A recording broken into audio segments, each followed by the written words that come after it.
being recorded. Away you go. Okay. All right. Well, we'll make our start, and I formally open this meeting of the Australian Numismatic Society. This is meeting number 1265 for those who are counting these things. And first of all, I'd like to welcome members, and including people who are taking up a trial membership and met us at the Ander Coin Fair just recently, and people who helped. I thank very much for their help. I'd also like to welcome Andrew Cope, who's sitting behind you, Graham, from Victoria visiting. I'll join up if you like me. Right. We have a number of apologies. I'll read them out. Les Carlisle, George Petridis, Philip Miller, Mary Braid, Lindy Hall, Robert Yavian, Robert Toner and Matthew Lloyd. I should have apologised too for Colin Pitchfork. I don't know if he sent a formal one in, but I had the pleasure of seeing him a couple of weeks ago, and it's a very nice, enjoyable meeting. And his wife, who visited our little farmlet at Robertson. He's in reasonable health, older than me, but wobbling along, but still there, and all there mentally, tell you. So the general business here, our next meeting after today will be on the 21st of December at Chatswood RSL, the usual Sunday morning at 10:45. The topic will be the display competition, and the way that happens, if you'd like to, got your favourite little pile of coins you'd like to display, you think everybody else would like. It's not a question of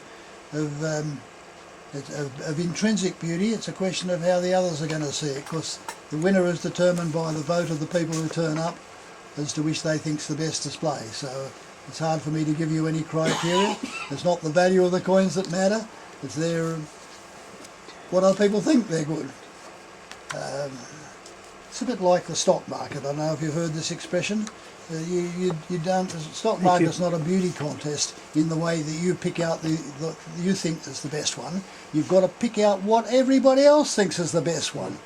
That's what stock picking's all about. Correct. Likewise, display competitions. Rod is running an auction at the moment on the ANS website, and it's auction 60, and it's planned to close on Wednesday the 14th. So just keep that in mind. Does that correspond to the next? The closing is on the next meeting, on the January meeting. Closing of the auction. Yeah. Yeah. The auctions finishes on the Wednesday before the meeting on the Sunday, so that whoever buys any of the stuff and's coming to the meeting, I can bring it to them, save a bit of postage. Okay. All right. The program from April 2026 is open. So what that means is normally there's a topic for the meeting, essentially for show and tell.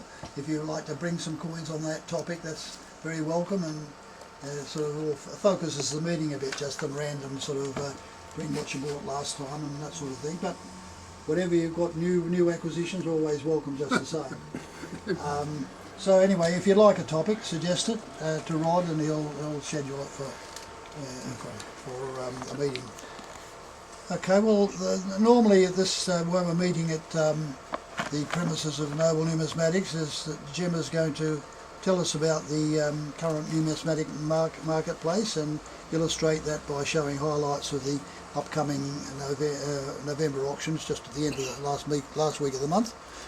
That's on, and so we're getting reasonably close. We're already not quite into we are in double figures of November, so pretty close on. I remind everybody that tomorrow is Remembrance Day, the 11th of November, the Armistice Day. Like. Anyway, Jim, I do invite you to take off from here and tell us what you'd like to tell us. I will. Thank you, David. I'd like to point out that in a bit of sad news only recently, David Warland, who was a very good collector and I think at one time a member of the society, I'm not sure, passed away on the 28th of October, and he'd been sick for quite a number of years, expected to die about 8 years ago, but he lingered on. And his funeral's on Wednesday at the Avalon Surf Club venue, and from 2 p.m. So I'll be attending, and so will my wife and a few other people who knew him well, and others. David's quite a colourful character, and he was a great numismatist. He did anything he did, he went into in detail and enjoyed. For sure. And he collected watches, even teddy bears. And so I just wanted to let members know that he's passed on, and anyone who knew him well enough would like to go to the film. It will be live streamed as well. There is a way of linking in and watching it. Colin's got to go to Canberra, so he won't be able to attend. He wanted to. I think Ross might attend, I'm not sure. But look, I've got to say a few words. David was an expert on Alexander the Great. Prior to that, he was an expert on Captain Cook. Anything he did, he studied in detail. He's had 3 collections of Alexander the Great.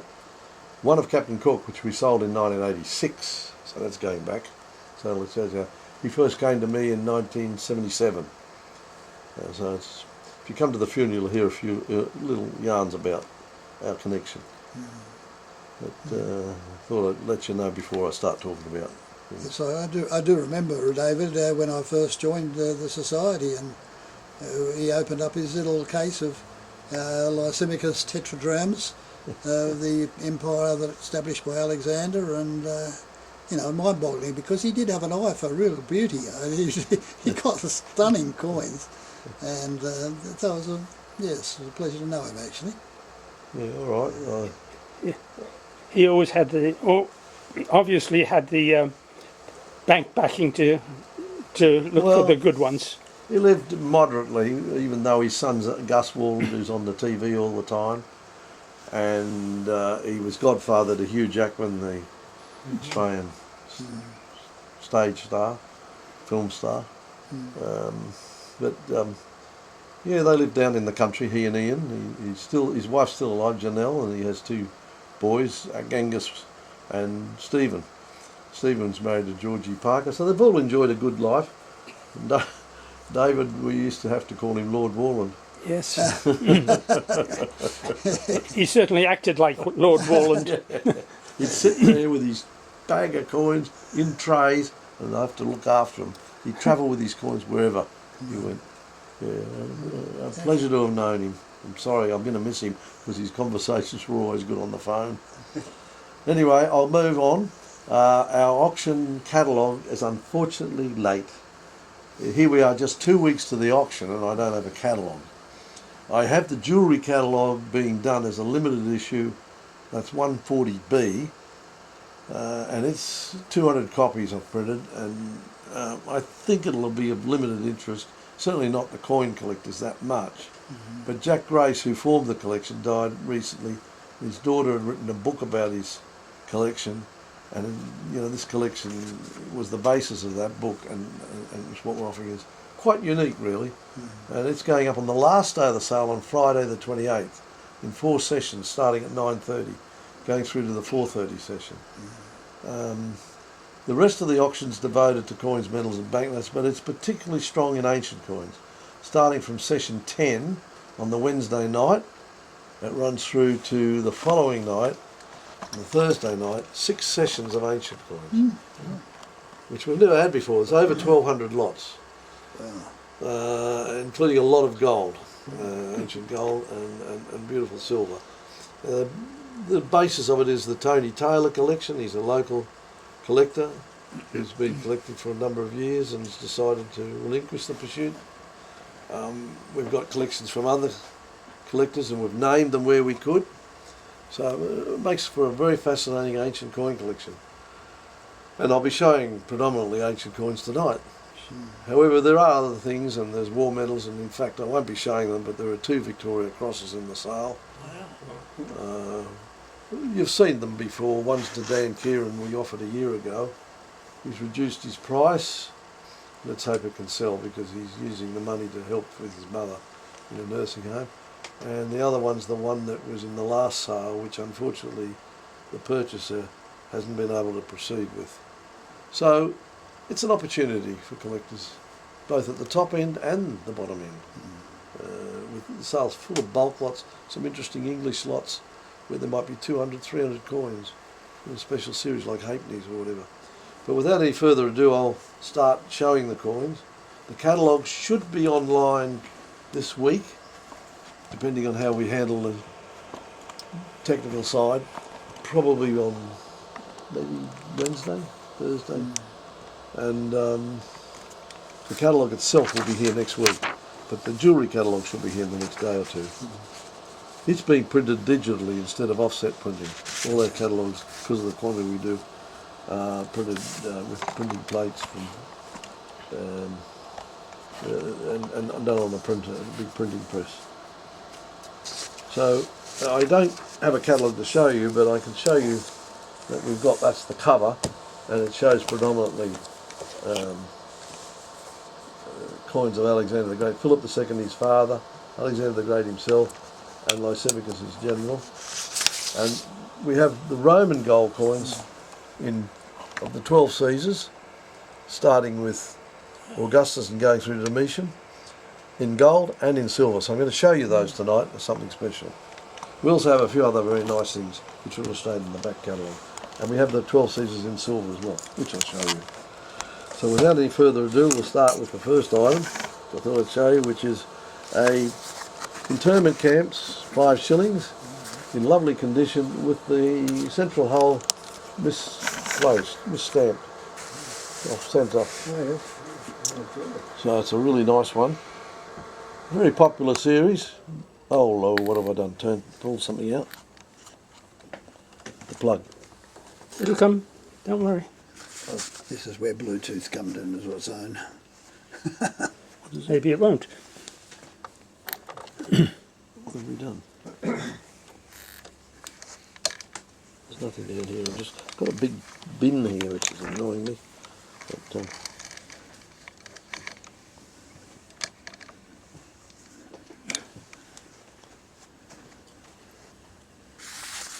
we can see it here, but we can't see it there. No.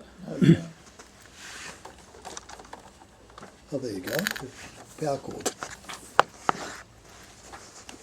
Well, it warms up first.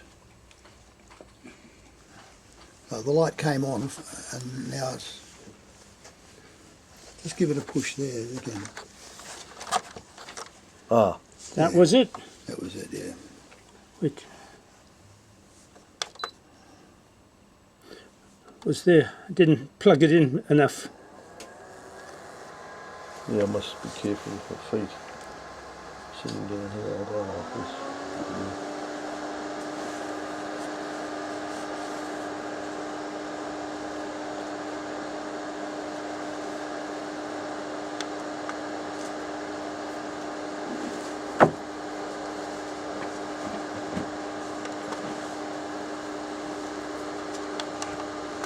You hear the fan, so it's got a power, but hope we didn't blow the light.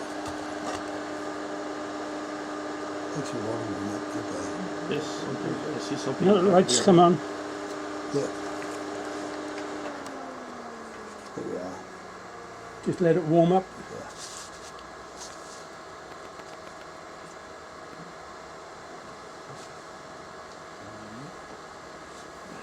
While we're waiting for it to warm up, while it's still in my mind, Jim mentioned the 2 words of jewellery and gold. And there's an interesting quote about that. Money referring to gold jewellery, of course, but it says that gold money is not given its value by being jewellery. Gold jewellery is given its value by being money. You think about it. That's exactly right. Gold is the basis of money. Okay, we're back, Jim. Okay, well that's the 5 shillings.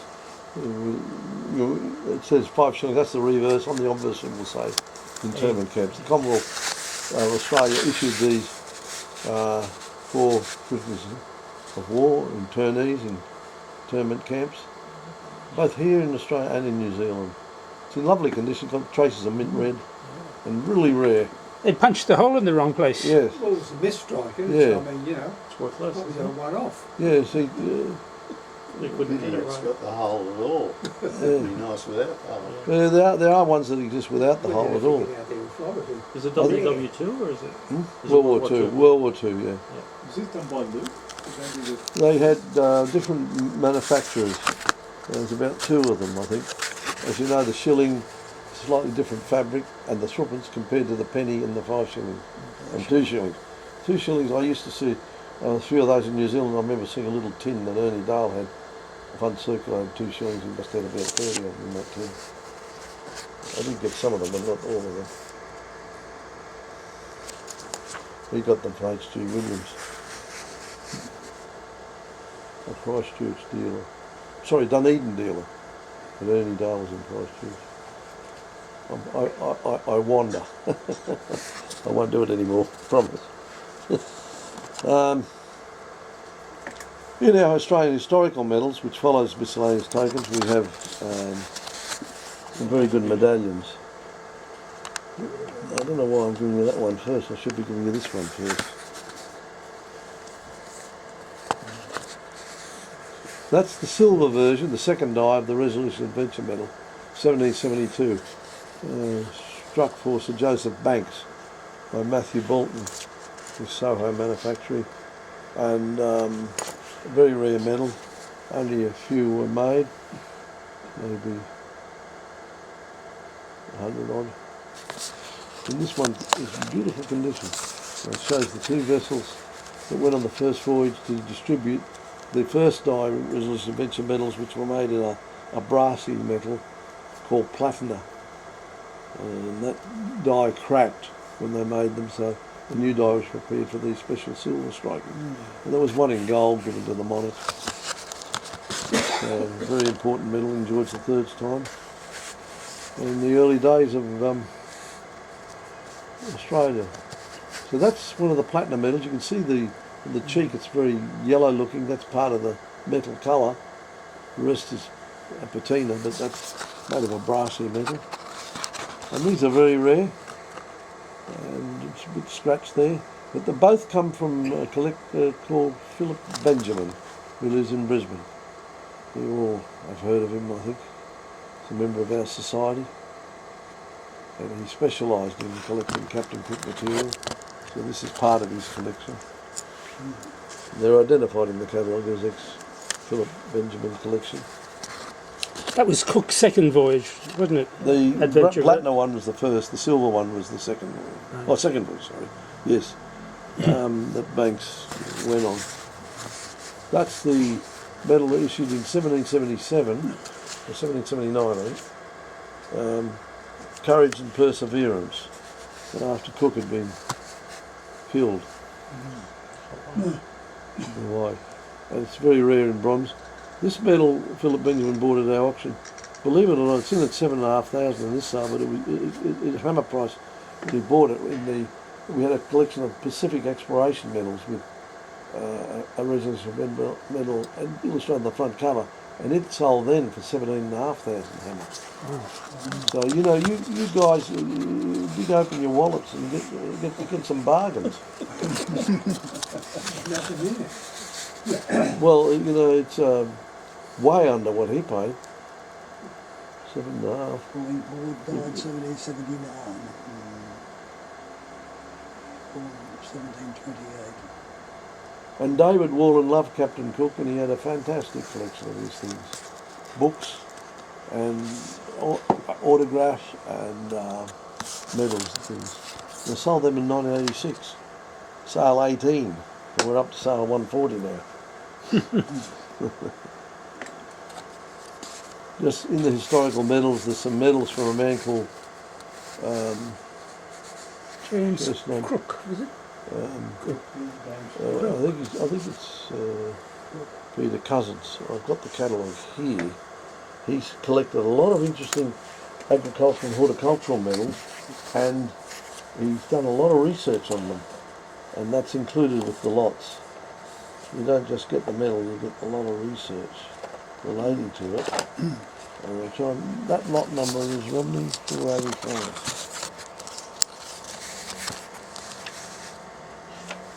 Okay. I just want to get this right. Big mind about the poor sheep.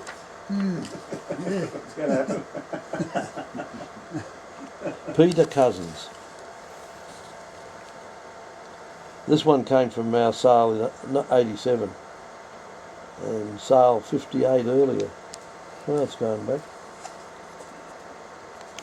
The 1990s.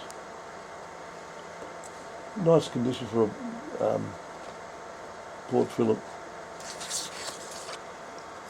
Victoria agricultural mill. I guess I'll pile up there eventually. He's particularly interested in horticulture and floriculture, and this is a medal which I haven't seen before, awarded in 1861 for, he bought it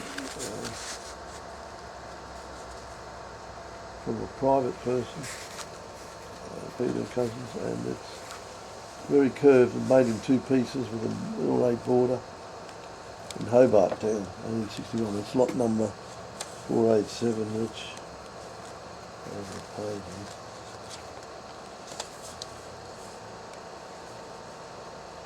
Greenhouse plants. Horticultural Society, Hobart Town. Gardeners and amateurs. I don't know what the difference between a gardener and an amateur is. Maybe professional gardeners and then people who have their own private gardens. It's a big thing probably in those days. Interesting medal.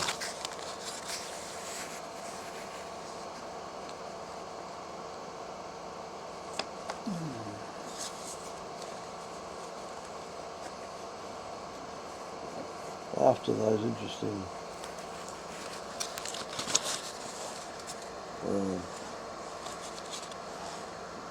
we come to English gold, which starts, I haven't brought out to show you any Australian decimal proofs or decimal coins or misstrikes or mint rolls. They all fill up the first part of the day. The first day, by the way, is an online e-sale only, and then we start with the usual format. So we go into the session at, excuse me, these paper clips, at 2:30 in the afternoon on the first day, and we've got English gold coins, British gold coins. That's a coin, gold stater of Canobolan, the famous chieftain of the British tribe. It's in nice condition. It's from Chris Rudd, who's a prodigious dealer in ancient British gold coins. Nice prancing horse. And the letters of CUM, and this is the Camus Laudanum, a witch of nice looking specimen, that. And it's from Tony Taylor's collection of Greek and Roman coins. And there was a private purchase from Chris Rudd in 19, so I'm not sure the date. And the next I'm going to show is a very nice coin I love because it's got my name on it. A gold noble of Edward III, mounted reverse up. Beautiful quality. It's lot 556. It's from our sale 103, and it's a really nice specimen. Hammered gold coins. Love to have a box full of hammered gold coins, wouldn't you? And there's the king in the ship. And full legend and good portrait there, Rodney, isn't it? It seems like. Sorry, it's very easy to cough here. That's terrible atmosphere. It's all the dust I've never cleaned up. So what's the estimate? 7.5. It should go for more. Paul can afford to pay double that. We'll get into some serious numismatics. Deposit the money in the gold with me and buy good things. That's the collecting tactic you should adopt. How long do you think you've done this one? A long time, actually. A long time. What's a long time? I'm doing gym, so... Oh, are you? Well, speaking of gyms, there's James the First. A little gold crown of the second coinage. Very nice. That's good. This is only $1,200 estimate. I'll take it. See, he's eager to buy now.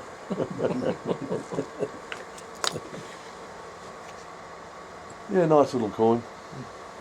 Belongs to a collection of predominantly English, hammered Anglo-Saxon Norman pennies. They had this one gold coin. They all come pretty clipped like that? Ever? They all come pretty clipped? No, it's Yeah, well, when they're Something's gold, happened. they're small, but when they were silver, they were huge. Yeah. But to get the same value, Yes. But I think it's just a little. on the edge. Yeah, it doesn't look like it's clipped badly or anything. It's no, just striking. Your hand struck. that's pretty good quality, really, Yeah. as they come. The harp's a I little think weak. the there's crown's something got a up. bit of Maybe bit there's of, a little. What have I said? Small scratch on the bust. Otherwise, very well. Well, you know, that's me looking quickly. I didn't study the rules. did I? It's got everything. with James. They had to fit the crown of the Scottish and Yes. regalia on the In the It was James V of Scotland. James the Sixth. Six. Yep, James the Sixth. 593 is a Viking coinage of Danish East Anglia. St Edmund Memorial coinage, silver penny. Described as nearly very fine and scarce, estimate 800. That would be your collecting area, would it, Dave? It would be, yes, medieval. Before the everyone watching the sort of the Bayeux Tapestry story on television at the moment. SBS, This yeah. is before then. Kings and Conquerors. Before then, this is Danish invasions of East Anglia. Yes. Danish. King and Conqueror, Called it Danish, was they called. were the Danes. They were the Vikings, really. Yeah, there's the A for Alfred. Athelred, sorry. The tapestry's on its way to the British Museum pretty soon. Oh, is it? It's closed off a few weeks after I was there, maybe about 3 weeks ago.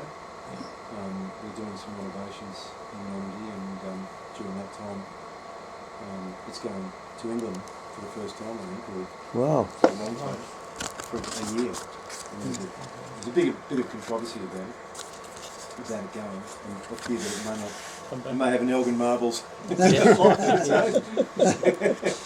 This is William the Conqueror, the Pax Penny, Peace Penny. Yes, that's very good. A nice example, and this comes from a collector called R. Pankhurst.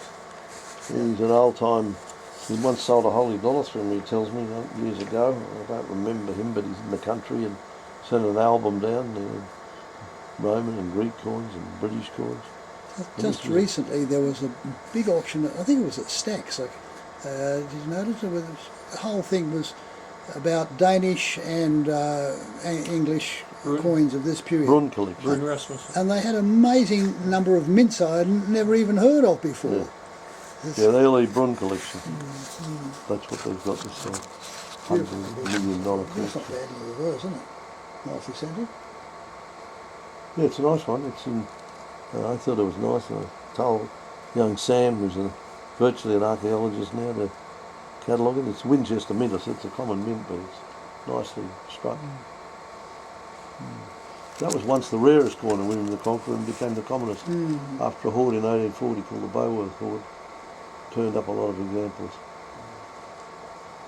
What's your estimate on that? 1500.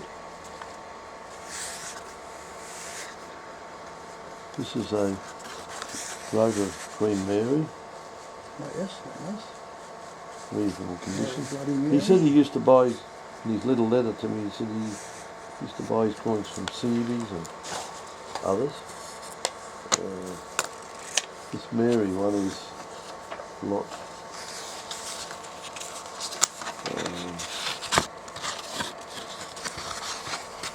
620. estimates 400 because it's in very fine condition with a good portrait.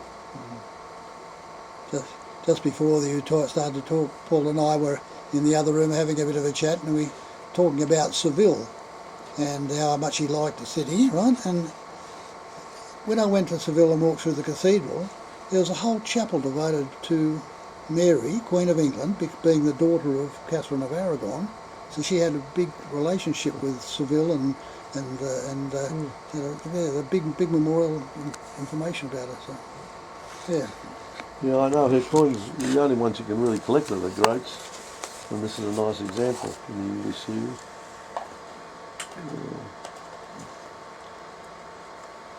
This one's a got Siege. siege coin. Newark Siege. It's from Philip Benjamin's collection. It comes originally from the Duke of Argyll's collection. He bought it through Colonial Coins, which is Peter Brooks in Brisbane, in 2006. It's only estimated 1,000, but it has been plugged at the top, so that holds it back. But it's pretty good condition otherwise. OBS is obsidianal, relates to siege, and they cut up silver plate to stamp these coins out.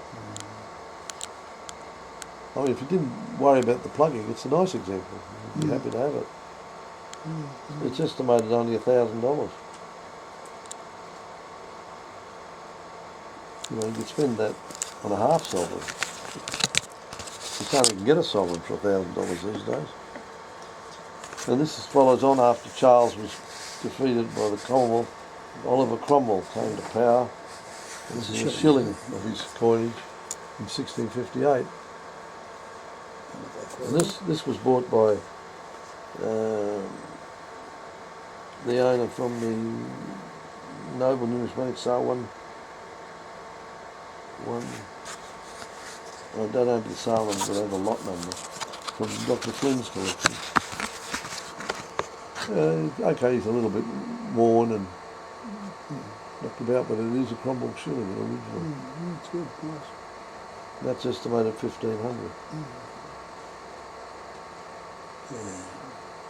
Now this is the only way you can buy a portrait coin of Oliver Cromwell in that series. This is again, we have one album of crowns, you wouldn't believe it, it's got a lot of crowns in it, so, in one lot. So you've got to come and study the coin lots, don't just look at the highlights. I would if I was young and looking for good stock. Anyone looking for good stock? Paul's on best. That's a gilt-proof halfpenny of George III, and it's from Philip Benjamin's collection again. But Rodney hasn't quite got the angle, so you can appreciate its beauty.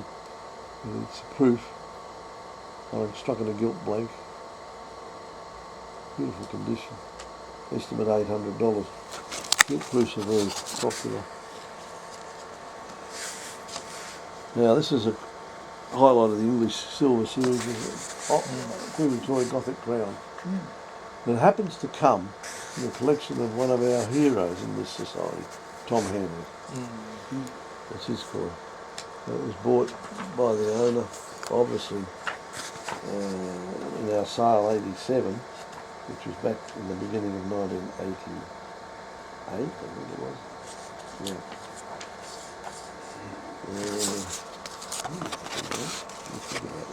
No. No, it was in 19... anyway. Sale 87, lot 1908 it was. It's estimated 5,000 now. Would you read it? That's that. Yeah, toned extremely fine. They go mad for really mint ones. Now, the start of British Historical Medals has got quite a few interesting medals. This one in particular is nice. It's a high relief issue of Charles II and his embarkation from Europe to England to be restored on the throne after the demise of the Commonwealth and Commonwealth. It's lot 694. It's estimated at $4,000. It was from Colonial Auction in Brisbane. It's sold with some research. It's by Peter Van Abeel, and they made 2 plates of silver and joined together. It's really high relief. It's quite high off the surface of the... Considering the nose, Yes. it's really hasn't been flattened very much now. No, it's in Yeah, that's a real high point. pretty good. Well, Charles and his court embarked at Shenavin on the 2nd of June. What is it called? Afgevaren beside Holland. Where? He left Holland and Scheveningen port. The rest is Latin. 1660. 1660. Yeah. Celebrating Charles going to June England at Destroying that time, France. France, Yeah. or Holland, or wherever he Holland, yeah. Holland. Well, Scheveningen is the restitution. It's a great, it's another one you can buy. Restoration. You never go wrong buying from no one in the place. Just got to hold on to them for a long time. This is William Pitt, the former Prime Minister of England, not Australia. After whom Pittsburgh. yes. I'm just trying to see, look it up, what number is it? 717. That's 717. There are quite a few nice medals in there, all formed by one of our members, who I should say will remain nameless, but we do know him, those who know. He's collected medallions for years. This is one, well, the Wolverhampton Pit Club 1813. There's a series of these Pit Club medals. 50mm by P. Wine, and it's in good, very fine condition, estimated at $300. Beautiful. Conservatively graded. Now the man is a hero of all English copper coin collectors and cartwheel pennies living. This is lot 722, a medal of Matthew Bolton. On the 10th anniversary of his death in 1819.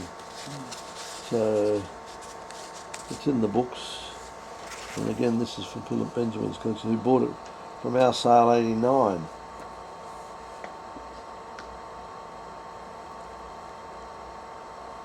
By Pigeon. Pigeony. Pigeon. Pigeony. Pigeony.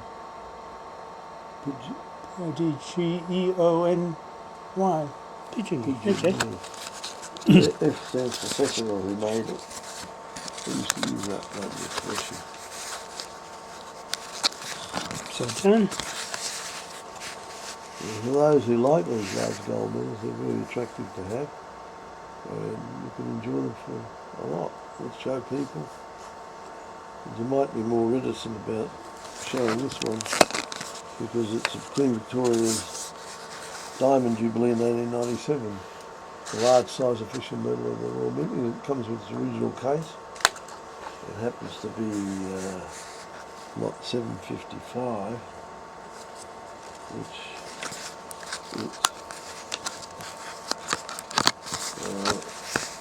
weighs 91.86 grams.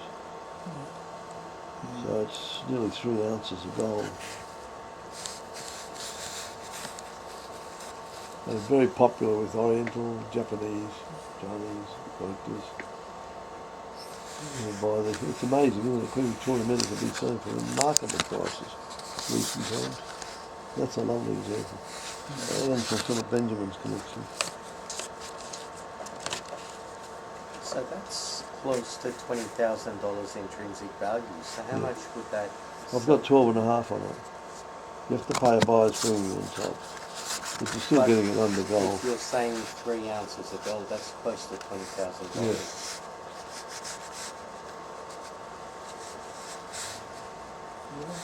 This is the start of the proclamation series, which is the 6th session on the Tuesday evening at 7:30 p.m.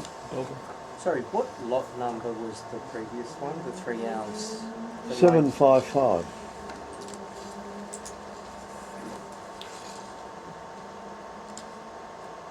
This is the start of the proclamation coins, which we always have a section. This is a Joanna of Brazil. 6,400. 12,800. Oh, 12,000. This is the full Joanna. You see a lot of the 6,400. This is scarcer. It's nearly extremely fine and estimated at 6,000.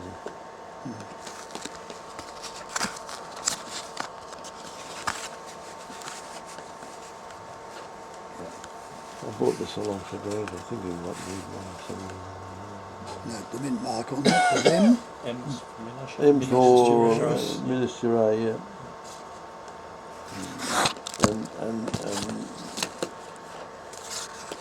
827 is a Joseph 6,400 Ries or half Joanna from B. Bahia. Bahia. Bahia. I say it the way Aussies say it, I'll read it.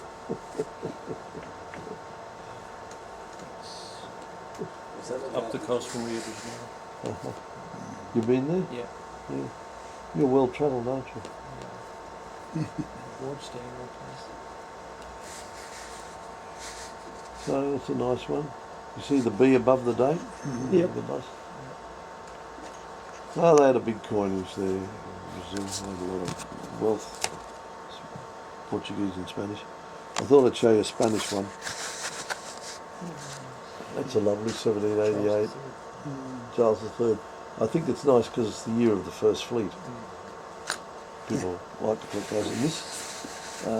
One comes from... I don't think too many people in the first fleet would have had one of those. No. Oh, I don't know. If they did, they pulled a Swifty at the port. The publics. That's from the Maureen Frances Hayden collection. She was an ANS member. Yeah, Madrid, they are. You know, we were Madrid. talking about Maureen Hayden. Maureen's coins now. This is one of her coins. one of those coins. Okay. She collected proclamation coins and sovereigns. Yeah, and her name's under each one of her lots. And she was a member for 40 odd years. And you were saying she died 2 months ago, was it? Yes. Well, about 4 or 5 months ago, I think in May. Yeah, it's a very nice coin. She was a member who wasn't on the internet. The only way we can communicate with her was by mail.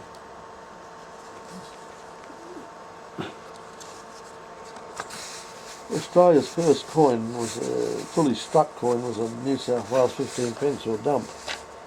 And this example hasn't been in our auction before.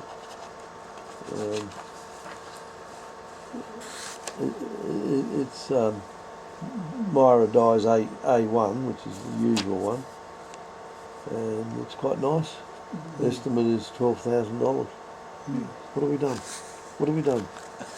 Okay. Careful. Those are legs. So you know that. I'm not moving. I'm going to get a cramp here. Anyway, you've seen dumps before, but how many of you have got one? Hands up. One person, one miserable thought. Oh, thanks.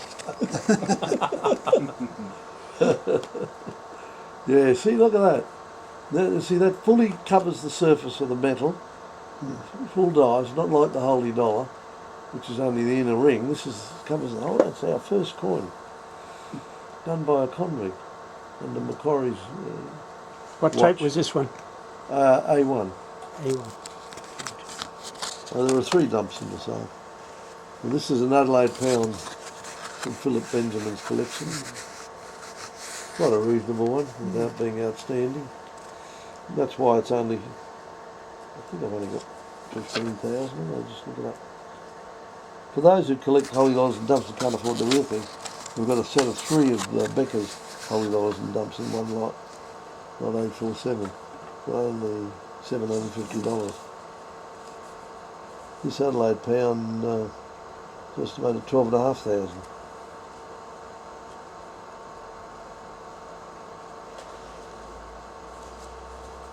If you think I'm dear, try this one. It's a Sydney Mint Sovereign with Hang on. Bob Jaggard's ticket. 845, 848, 852. 852. Okay. A bit behind with the numbering. Well, that's, Write it down before I forget. yeah, Graham will organise the coins so we can get them back in good order. Okay, thank you, Graham. So that's a nice sharp sovereign. 1856. It's had a very good ticket price on it for the old one. 30,000. Right?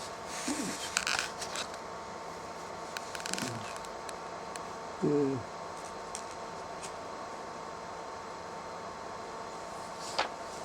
One sovereign. What's it now? 6,000? 25. Yeah, the owner's not willing to sacrifice it at this stage. A nice second type half sovereign to match the quality in the first, and it's 1857. And I'm anxious to sell this one because it's been up twice before. And I recommend it as a nice investment coin. Now it's estimated, I think, still at 4,000. Yep, 4,000.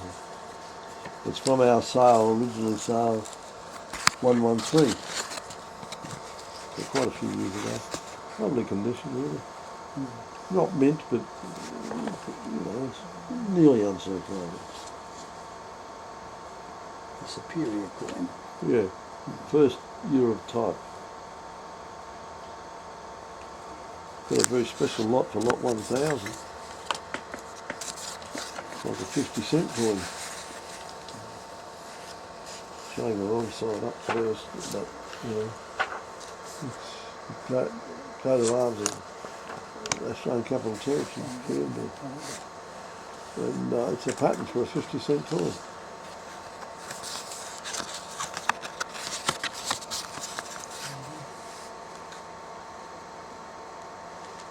That one is lot 1,000, which has the Parliament House and the obverse, and the coat of arms and reverse. So that's the obverse. You're all familiar with that Parliament House, gets on television a lot now. Dramas from Canberra. Who can decide what?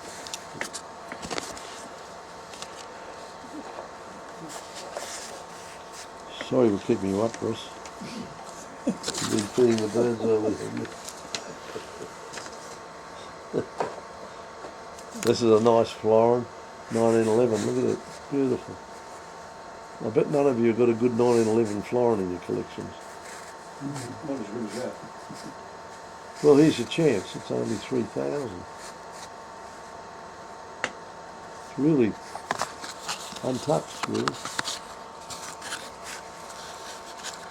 It's a beauty. Love to have someone bring in rows and rows of those. We brought in a lot of coins, we spread them out. The two 1910 florins and 1911s. These are good coins. They're worth more than metal. And put them into auction for. This one's a nice 1915. Not as good as the 11, but that's a really rarer date, 1915. This is from Philip Benjamin's collection. Estimate 3,000. Gallipoli. Yes, that's the point.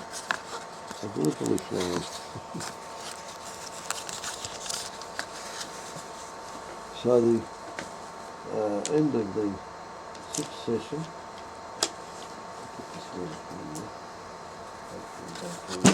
Dramas. Go to the 7th session. we've got lot 1108, which is a Chinese dollar that was in the last sale. It's still 2,000. In the last sale it sold for 19,000. But the guy didn't pay. So it's back again. We defaulted him, he just couldn't come to him. I don't know why. You just want to speak to the underbidder about it? These things get very delayed. And there was another one in the sale, did sell for 19,000. And pay for. Yeah. This guy's probably playing the game of bidding and then not really wanting it. You never know what you're doing. We have to vet all these bidders. It's a nice piece. Yeah, it's lovely condition. Curious, that's okay. No. I'm finding it very hard to get good coins because they go to all the big boys now. And I felt that was an untouched coin, not tampered with. No reason not to take it if you was prepared to keep bidding like that. Oh, sorry, I should leave that there. This one's a Yuan Shai Kai dollar, but it's in nice condition. Locked. 1110. It's year 9. The light tone uncirculated, $300. You can get them easily enough, but not in that condition. Hasn't been knocking around with other coins in a bag or anything.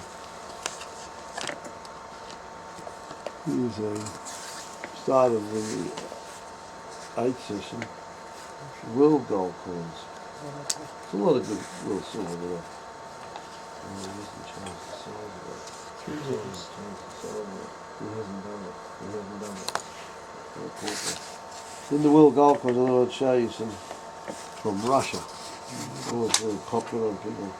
How many Russian gold coins you got? Only 4? Oh, yeah, because we had a lot before. They get cranky. 3 ruble. That's a 3 ruble, unusual denomination. Usually platinum like that. This is Alexander II, and he's got 3 years, 5 years. I'm trying to find it for you. What date was it again? 1859, I think. 1869. Or 69. This Estimate's 2,000. 69. Is that after the Crimean War? I think it is. Yes.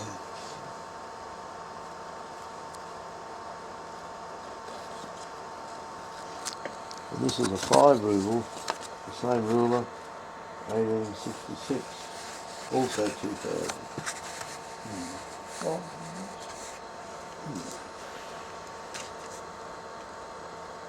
There's nearly twice as much gold in that as the other one.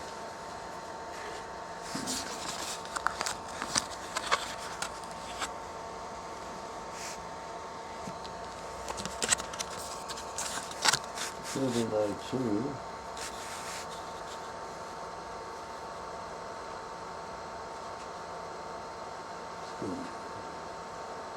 Is that a, There's is that an N That's an N and an I. and an I?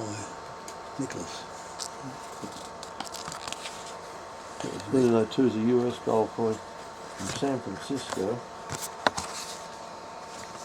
Estimate's 2,400. Very nice condition. If you got the 1854, you'd have a $5 million coin. Yeah, well that was Civil War. This is before the Civil War. Well, that was the first year of San Francisco. This is the first year of San Francisco that they circulated. Very interesting coin. That would have been from the Gold Rush gold. Yeah. So that sort of, apart from banknotes, which I can show you now, change the pace, is the end of that stuff, and we've got banknotes. So it was the S underneath the San eagle. Francisco. San Francisco, Yeah. And how much was that? 2,400. Expensive. Cheap. What's the gold content?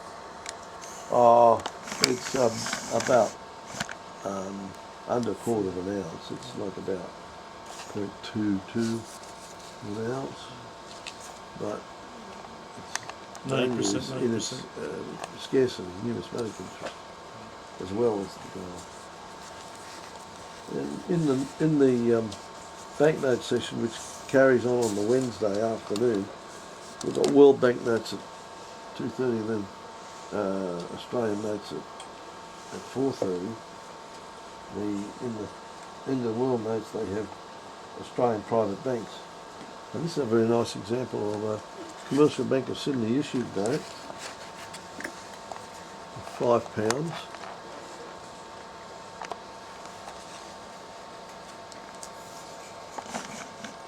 And the date is 1901, is it? So, First day of what? 1861, is it? No, 1901. 1901. first day of October. October.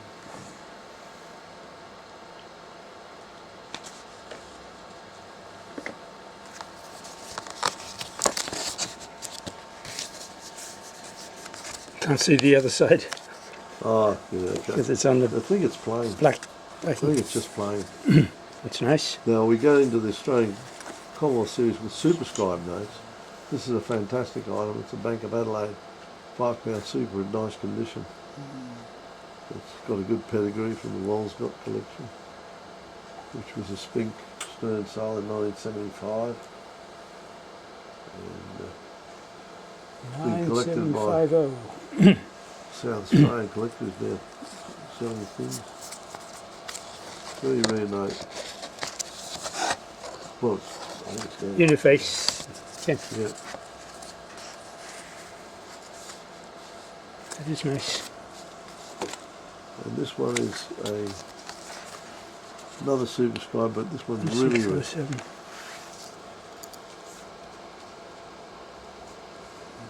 Six, two, three, 624. This is a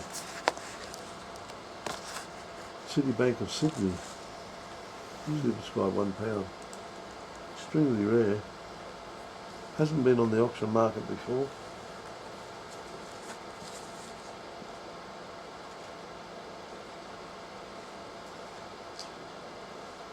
It's estimated to bring about 15,000.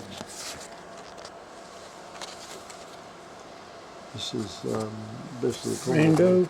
Rainbow pound.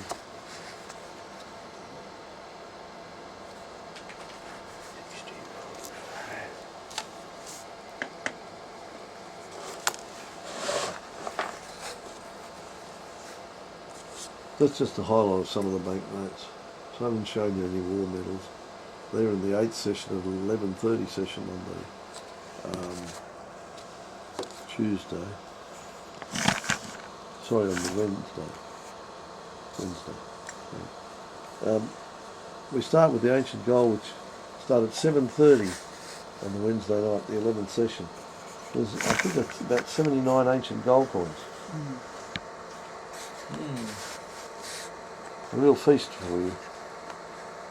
This is a beautiful coin of, Syracuse. yeah. I've got the colour up here. Got the reference. Not 1816.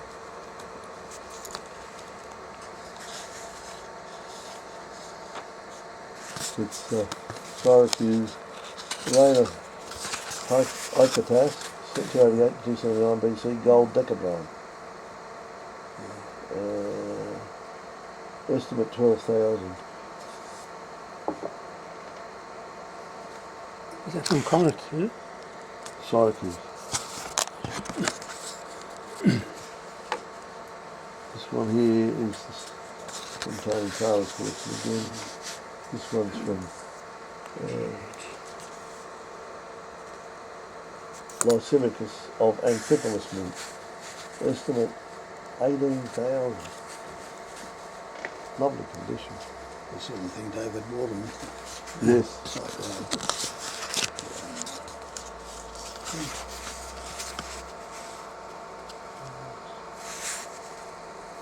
I mean, these coins are very interesting because it's got different mints, and there's a whole study by Price on the Alexander Gates, and we've got a copy, Tony Taylor's copy of the book in our auction, at the end of the ancient section. And some of the coin cases are used to house the collection. And they're in beautiful condition, so it's well worth pursuing them. Nice way to have your coins if you want them in security and safety. And good displays at the same time. The next one is a coin of Philip II, Alexander's father. It's beautiful condition because that design was used by the ancient British to do their status. And Chris Rudd sold that one, referring it to as one of the best examples of what they used to make in Britain.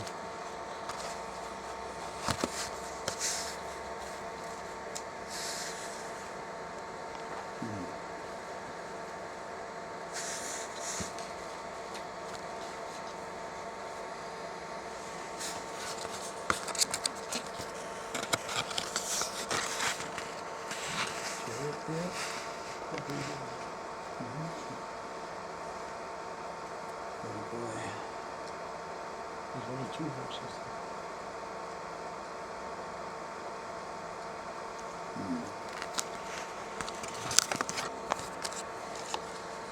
This is 1826, another one.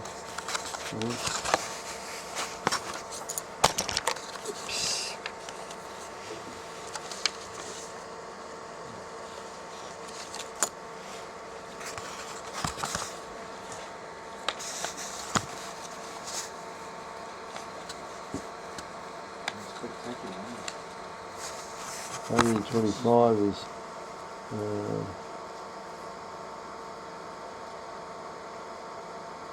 it's called Chris Rudd, we saw that one. This one now is 1826, which is, it's hard to tell these things.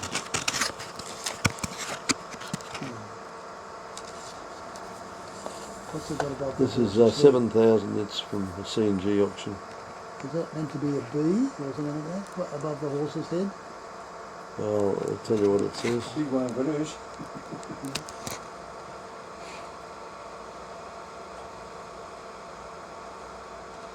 Probably a mag. Cicada. Cicada. You use an insect of some kind. Cicada was Athens. And we go to 1846, which is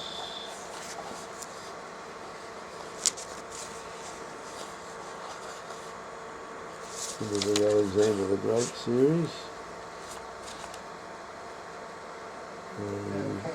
Sardi's mint. No.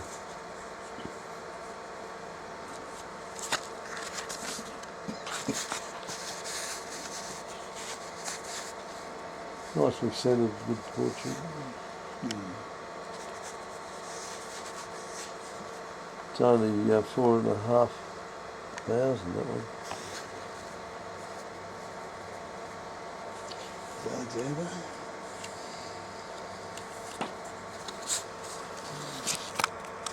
$52 is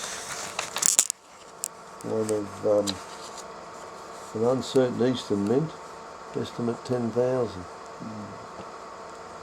Haven't given you that yet, but there it is. They're all the same basic design. Never had so many. I mean, there's 20 odd Alexanders. Great status here alone. Alexander is third.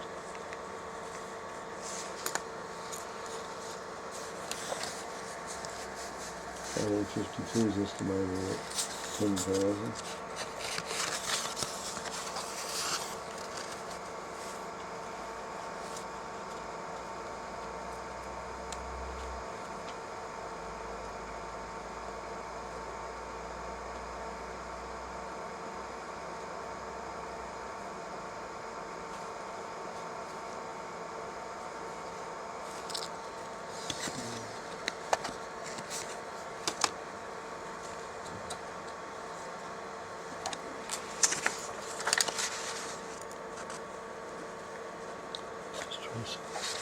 course. Yeah, it seems to be. This one's from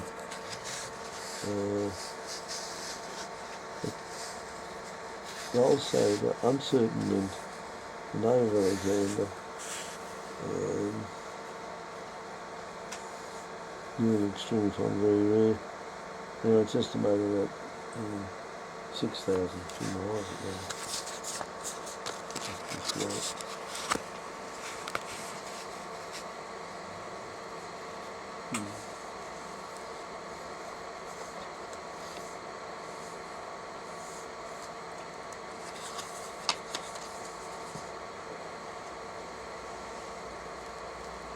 Do you know the provenance between this one? Yeah, probably. Well, I'm not sure about that one. But we get the provenance as much as we are given, and we sometimes find out more. You can go on researching these coins forever. Yeah. It's exciting to get good pedigrees. This one seems to be a nice style of portrait, but it's in the middle of the Alexander the Great series, and it's a Philip III, Cassander, 323 to 315, and Fipolis Mint. In the name and types of Philip II, obviously head of Apollo, who was the galloping bigger, few horses. Yeah. And then Richard Hurley's catalogued all these, enjoyed it very much a while ago. It's hard to get him pinned down, and he did enjoy doing this. This one here moved on through those gold issues. A lot of nice small sized gold coins in the collection, which are enlarged, or you can enlarge them on your computer.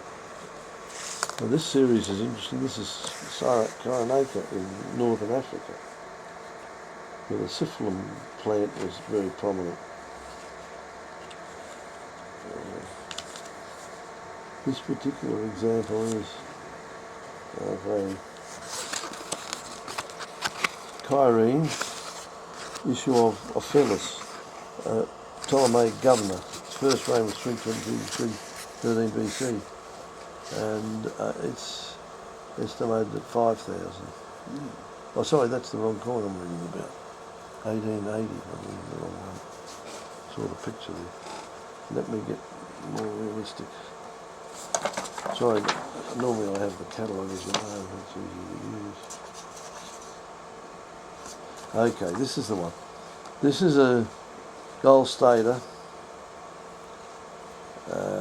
of Kyrene, 322 to 308 BC, and the provenance is from our sale, 69 originally, and it's estimated at 6,000. I see a sale in Europe's got one for about 20,000 francs. I think you better study these coins very carefully.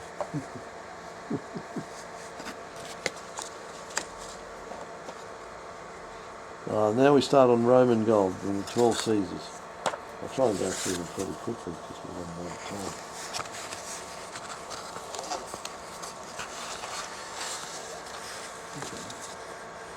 This one's from Tony Taylor's collection. It's from Triton, famous New York International Sale, run by C&G, and this is previously in the Jonathan P. Rosen collection. Not 1885, estimates 15,000. It's Amunia A. Hirtius under Julius Caesar, who was assassinated, you know, in 44 BC. So he's not the first Caesar. The first Caesar comes with Augustus.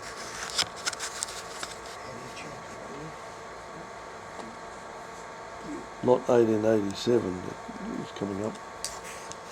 Nice coin, that. Lot 1887. A coin of Augustus.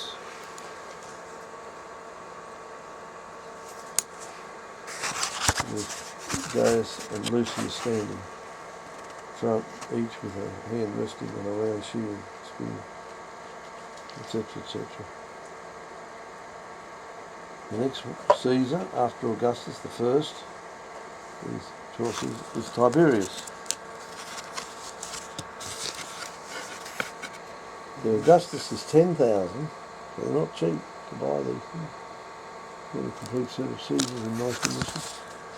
The Tiberius is 12,000, which is like a tribute penny, like Dunham Mint, issued after AD 14 to 17.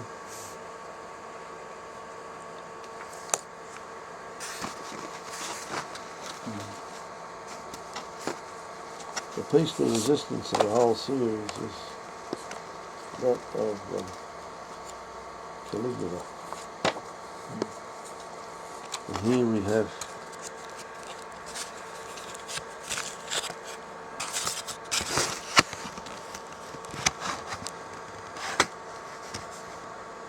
so there's really a seated actually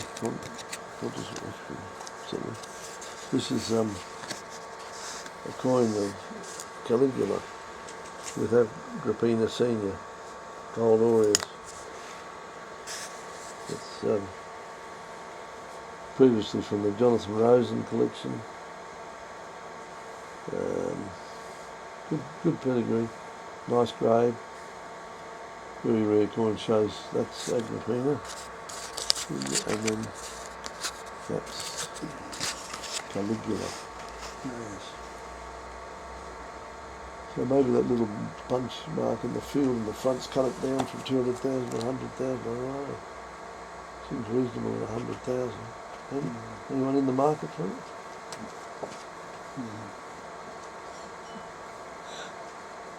So you can see we need to sell to overseas buyers. You guys are all too weak when you know you're bitch mining engineers or whatever you are.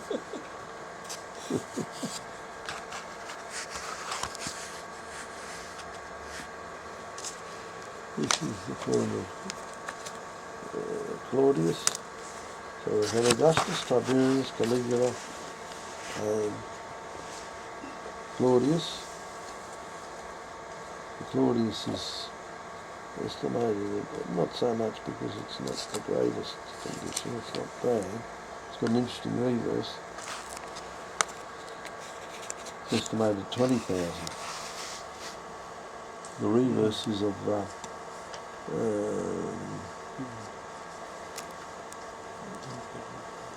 the battlemented wall inscribed Imper Recept, enclosing a Praetorian camp in which Fides Praetorianum stands, spear in right hand,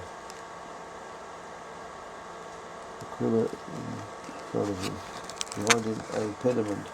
The 12 Caesars. Yeah. The next one is of Nero. That should be.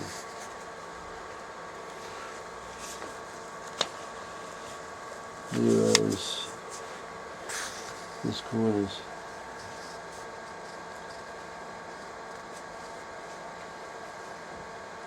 '65 to '66 AD was the issue date. It's estimated at 15,000. The next important Caesar is Galba in '69. Issued late 68 AD from Spanish Mint, Tarraco. It's a very rare coin. Previously in several famous collections, including the Nelson Bunker Hunt collection.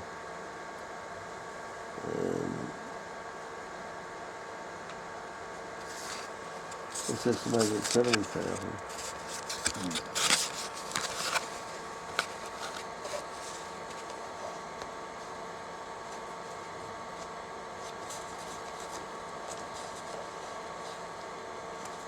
I don't know if you've been counting all these Caesars. The next one is of Otho. You can see his name easily in the description.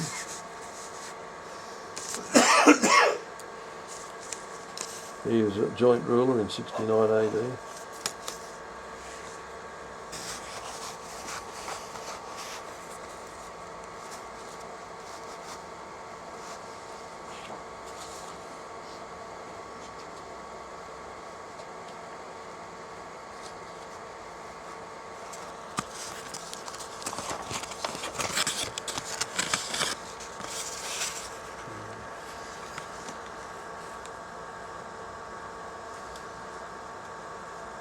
Bit of a scrape on the portrait there.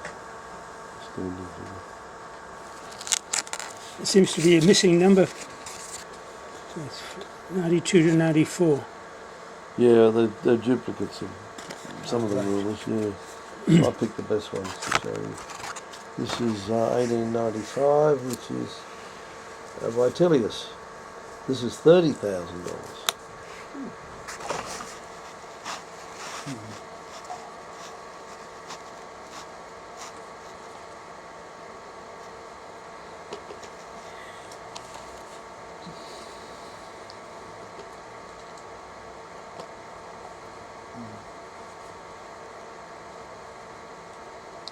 Slight resemblance to the early Georges, isn't there? Yeah. The fat faces and things. Goes down in history as a bit of an alcoholic.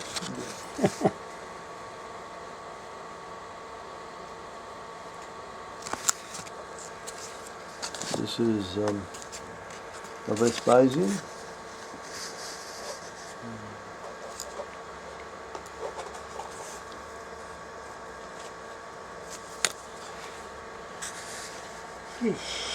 How do the stripes compare to any silver? They're silver. Oh, they're beautifully made, the gold, but they do get softer metal, they do wear easier. Hence the rarity of that. Most of them don't sort of circulate that much, but in this period they did. The silver coins are outstanding when you get them in nice condition. This is the one of Titus. So after Titus there's just remains. Domitian was the last of the 12 emperors. So that's the second last. Did you do Titus? I don't miss it. That's Titus there now.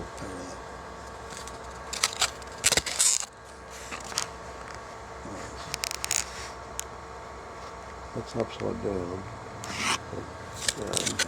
Can't help the, yeah.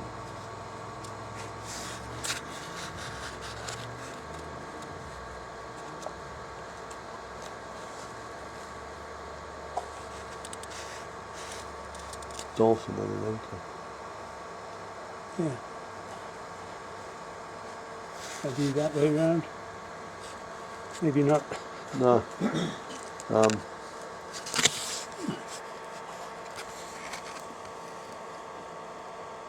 So the next one is 1901, which is Domitian. Oh, I'm showing you two Domitian, but I did.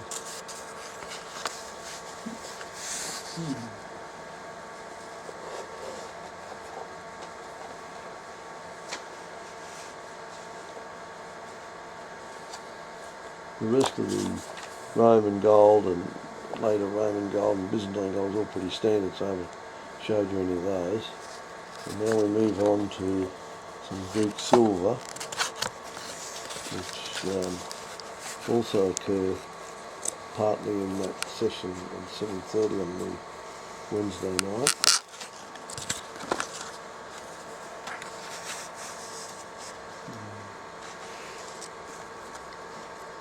Yeah. This is a corner.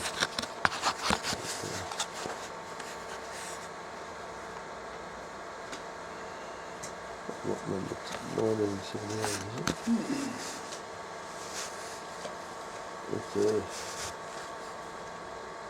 coin of Acritas. The estimate is 6,000.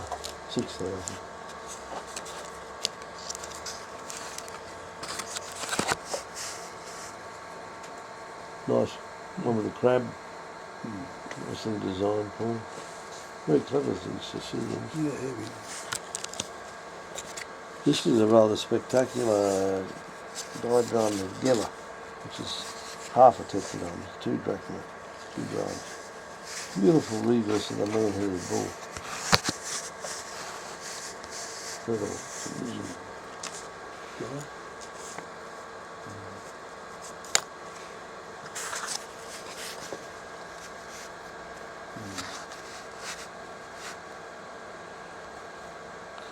You paid 25,000 for this one.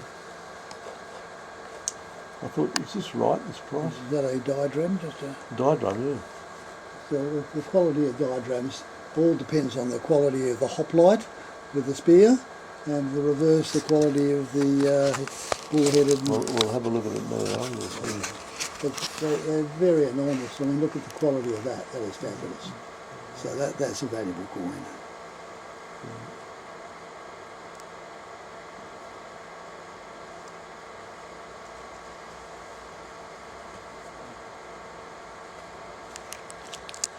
This is 2015. Greek workmanship was so much better.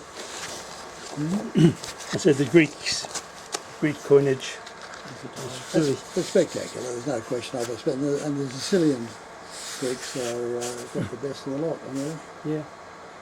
This is a coin of the Syracusan democracy, 214, 212 BC, a silver 12 litri, estimates 4,000. is that the one with the Diana and the hunt, not Diana, the Aphrodite and the hunter? Is the hunter? Yes, it is. Yeah. That's a lovely coin. That design is fantastic. Aphrodite, is that one talk about? No, not Aphrodite. What's the Greek god of the Diana? goddess of the Artemis. hunters? Diana? Diana's Roman.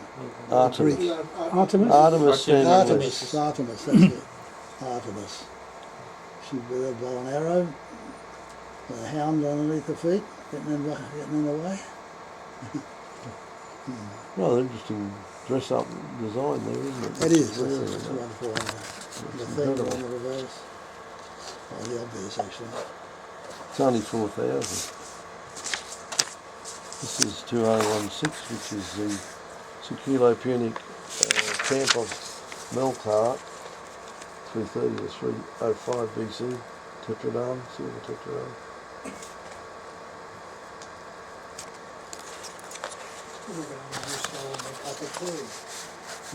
Yeah, we have to go through this now. I'm nearly there. I'm going to rush it. Because you're all getting sleepy like me. Very sleepy. I'm under a lot of pressure at the moment. With my wife at the hospital just on Friday. Okay. So that one's nice. We've sold a good collection of Siculo-Punic. This is one of with the mid of the camp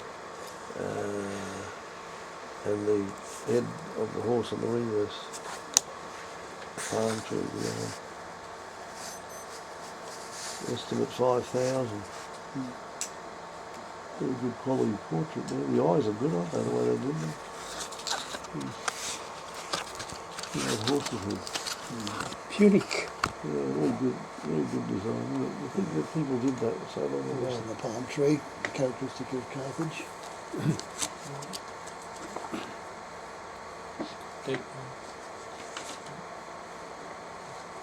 Lovely one. After that we go Half a junior and a great. just to show a couple of samples of Tony Taylor collected a lot of Alexandrian wrestlings. This is 2091.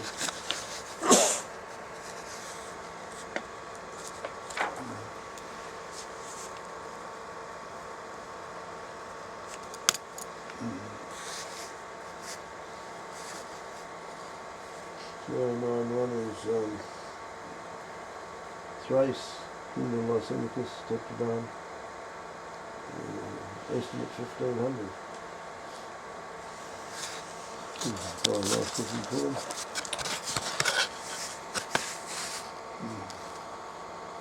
Lord Warland would like this one. Oh I yes, think so. Yeah. that's the last Spicebacus. Nice and cool.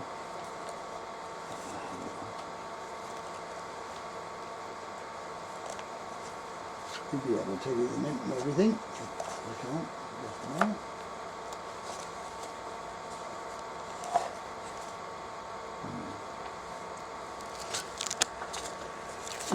Okay, this one 2138 from Alexander the Great, 50 bar. The Fisherman's Mint, estimate 2,000.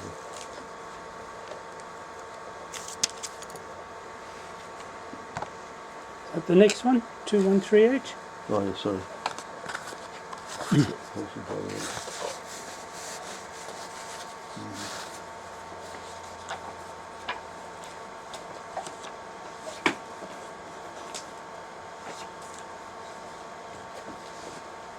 can imagine that in marble, couldn't you? Which? Just that, Yes.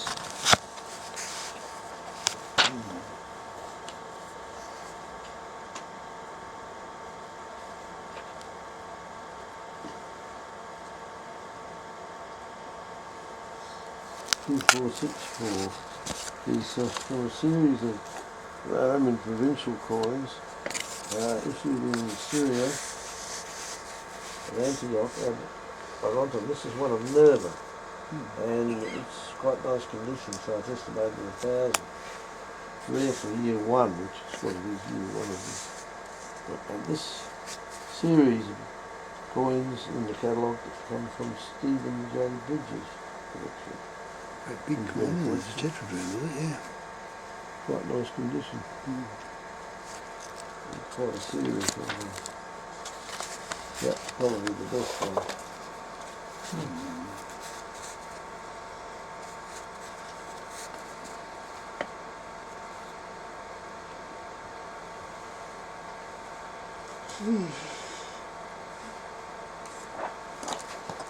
$2,530.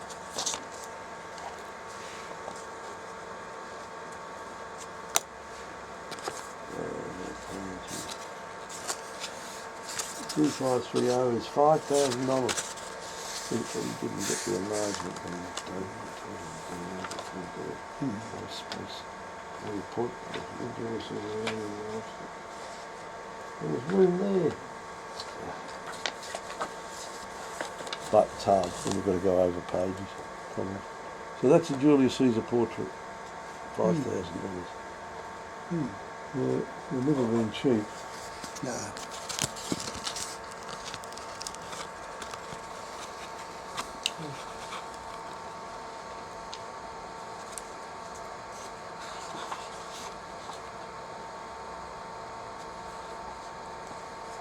I'm going to show you the full 12 Caesars in silver now.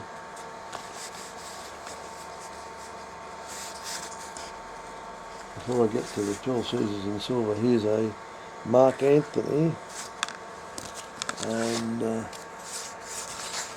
Octavian. That's Mark Antony's portrait there. It's quite nice, isn't it? Lot number 542. 2542, estimate 2,500.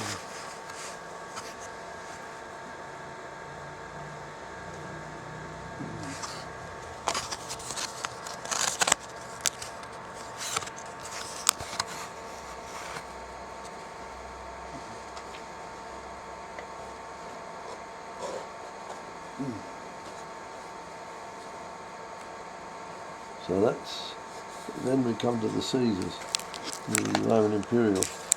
We have 2547, which is one of the Augustus denarii in the sale, and that's estimated at only $800.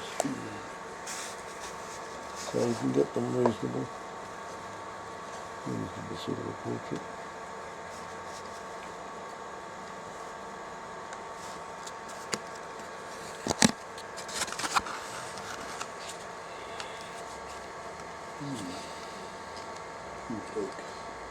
ACT, Appian. That was Appian. That's when Mark Anthony and Octavian weren't friends anymore. That was a Cleopatra got between them. Now 2560 is one of Tiberius, the tribute penny of the Bible. But, it's with Livius in the reverse. Nice characteristic portrait.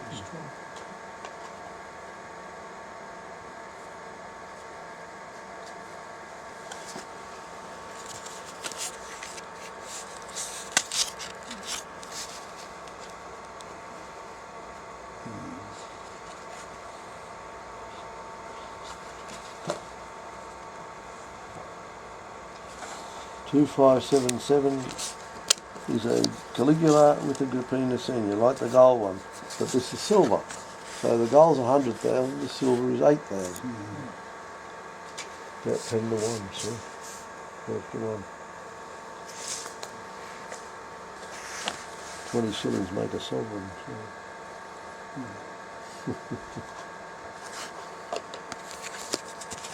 12 pence make a shilling.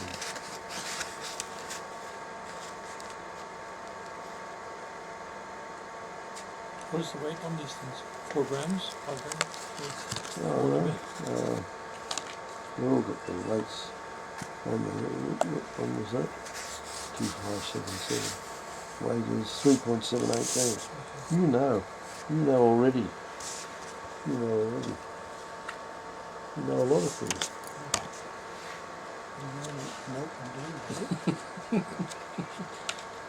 Yes, you just saw that way. Bit like the French jewellery. 2594. The one from the Louvre. This is a lovely Nero Inspector Clouseau work. Nero Denaris for $8,000. A big price. But a beautiful specimen. Look at it.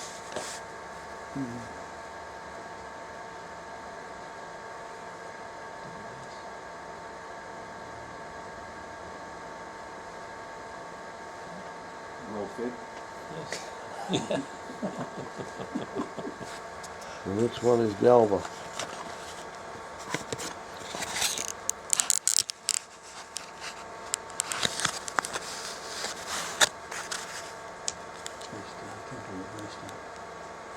They're still there in Rome, you know. Yeah. Still there in Rome. Well, let me see. 2602. This one's estimated at 6,000.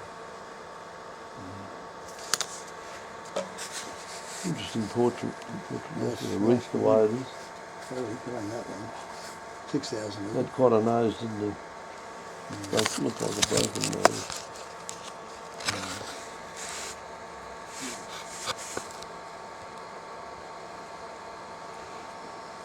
I would have thought he had time to produce coins. He wasn't there very long.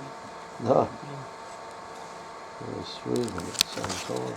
So the Asan collectors will have a field day. And this is the Otho. This is estimated 4,000. Vitellius coming up after that.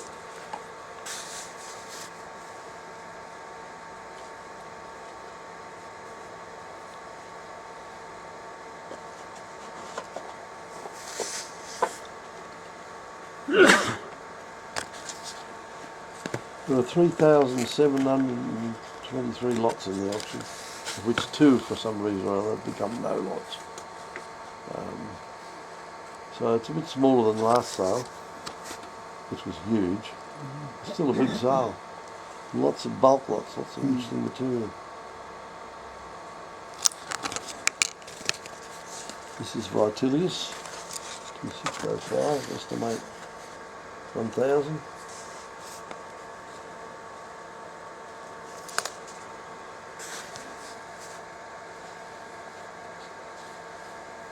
Might have played a few games in Union.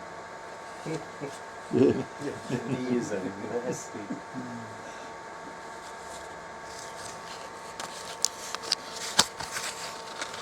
2654 is Steve Green's collection. I wonder when I come across one of his. He's pulling his Roman coins. He collects English hammered in a very strong way. So the pretty Roman. All at the same time as the other guy. Suddenly I had 4 collections of Roman. Incredible.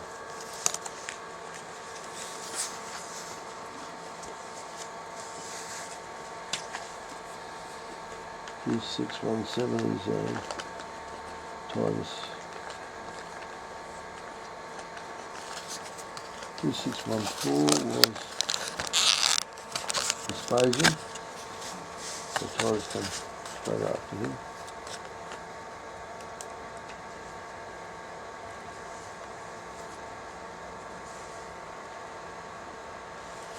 It's interesting whether people buying the gold will also buy the corresponding silver.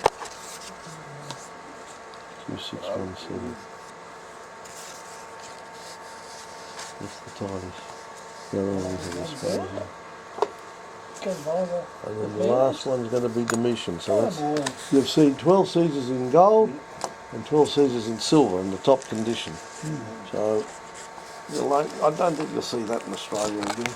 You might. Again, it's Australia.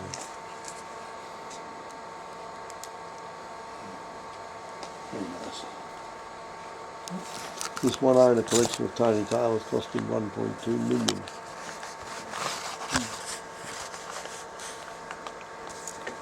There's a collection of jewellery that's worth 300,000. There's some other collections. There's some lots of modern gold.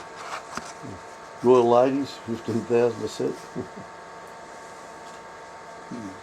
There's money in gold. For some of us. Well, it is money, it's the other way around, really. My Swiss gnome friend has done well out of gold.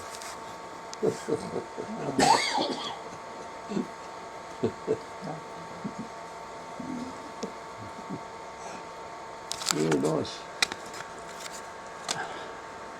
That's it. Very I good. can't talk anymore, I'm falling asleep. No, well, I thank you very apologise, much. it's hot in here, there's no sleep. Yeah, that's well done. Fantastic. You obviously had the option of selling. Who wants tea? 1, 2, I'll have a coffee. 3. Are we going to help ourselves? Pardon? But we'll go through and get cups instead of me carting it all through the room. Too much. Like just We'll have do a it quick in look there. at it. You can come through and get it. That was the One, two, 3 ounce Vicky's as gold. Oh, there they are as well. Okay, thanks. Sorry, when you said the estimated cost, if you add sort of the buyer's premium and the GST, how much would you? You multiply the estimate, or what you pay, the hammer price, by 1.22. GST is included. Oh, is included. Yeah, 1.22. What is the actual gold content of this? Oh, it's made of 22 carat gold, 9165. It would be in the catalogue, wouldn't it? The weight?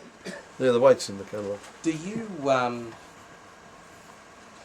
you entertain pre-auction offers? So if I offered the estimate, would you consider it?